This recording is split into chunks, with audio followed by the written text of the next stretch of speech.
Okay, so this is part 2. I just came out of the Mystic Journey and I don't have a client right now, so I have time to like, go back to my car and slowly unpack.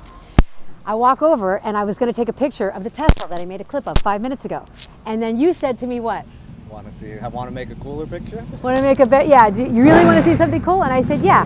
And so then he opens the door to the spaceship, which reminds me of Back to the Future, which I used to work at Universal as a stunt woman at the theme park.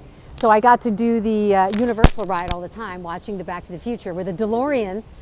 First day I got the car, right? I'm cruising on the PCH, and it was a Sunday. So I pull over and I see a DeLorean. I'm like, what are the chances that I just got this car with the DeLorean doors, and there's a DeLorean, and it was the Back to the Future DeLorean. He had all the wires in it, the whole nine. It was the real one? It was the real one. I might even have a picture of it. Okay, so first of all, I was just talking about Yoko Ono. And Yoko Ono was a master. She's the one who gave John Lennon the idea of Imagine. And he never gave her credit. But if you go to the documentary on Netflix, sorry guys, he gives her credit and he goes, I'm sorry, I was so in my ego. But she wrote a book years before that said, just imagine, ... just imagine, ... Every poetry is about imagination. So she, one Christmas, put, just imagine war is over. And she bought all these billboards all over New York to have everybody in the world imagine there'd be no war. Remember? War is over. Remember that? That's the song, right? He wrote it that year. So I'm doing the clip going, Yoko Ono and John Lennon are asking us to imagine a better planet without fossil fuels, better energy systems, transmuting our bodies back into light, higher grade energy, and then our imagination blends with reality, because I sat in meditation meditating, and then this showed up in my picture. You thought of a DeLorean, and within how many minutes did you see one? Oh, 30, if that. Okay, so you got high magic. So what do? What's your magic on the planet? I train racehorses. All right, so animal magic. See, animals, they think animals are less evolved than humans, but it's not true, because animals give the humans the vibration closest to nature, which is how Buddha woke up, because of the nature. Absolutely. And what do? I'm a calligrapher. Oh, you're a scribe. And what do you have on your arm there, scribe? Oh, these are 12 years old, but this was me at 18. Look at this. A heart. Yeah. Oh, look at that. Look at that. Somebody. So a heart. Okay. All right. So it's a heart. Heart represents love. The little bit of slime and shadow represents the inevitable ass kicking anything you love is going to give you. You're going to be tested. And then this little halo is just kind of like I just keep going. Like doesn't matter. You're good. And that was that. I need to get some new tattoos. So you're a scribe. Yeah. First there was the word, and then there was creation. And so, tell me the story. How did you get the Tesla? I had two, I got blessed. My wife got pregnant. We found out we were having twins, and I wanted the safest car on the road, along with helping the planet. I went and I test drove this, and this was the ultimate daddy mobile.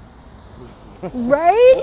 The ultimate. I have an 8-year-old, and she loves this. I did a whole video clip of her in here. This is my new pack and play. The boys, they don't have a playpen. This is their playpen. This is their playpen. Pack and fly. Yep. And so you train horses? Yeah, racehorses at Santa Anita.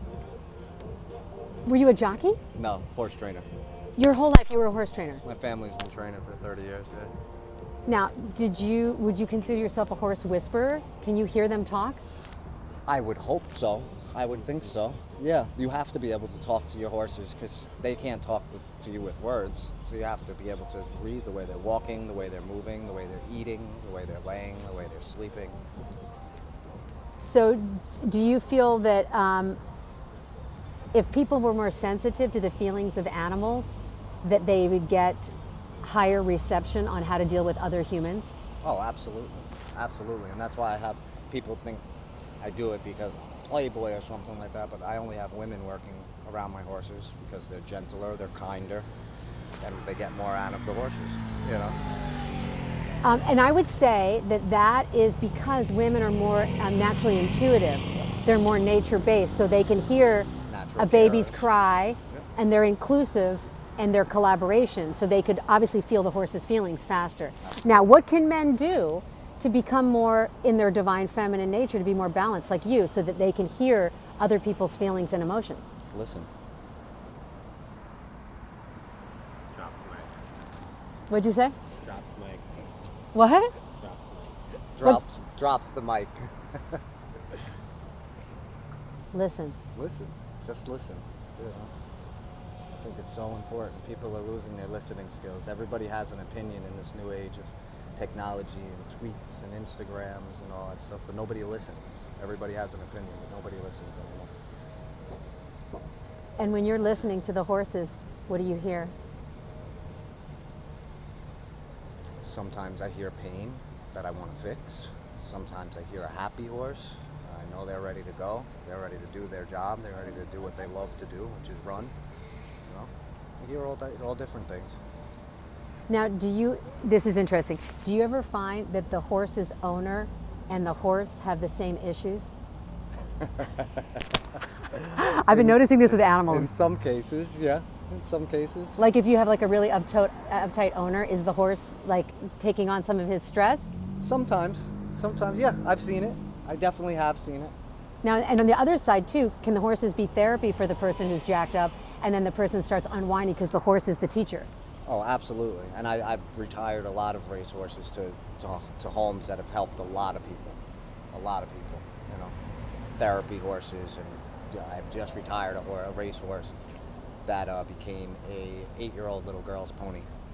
Aww. Yeah. So that's something special. This summer I was up at Bar Harbor, Maine, and they had a whole rescue that they turned into therapy horses for autistic children. And it's amazing how these kids connect with these horses and how, you know, horses are big, strong, clumsy animals around these children. They're soft, and it's amazing. It really is. People say they have such small brains, but those small brains work, you know. You know what? The smaller the brain, the bigger the heart.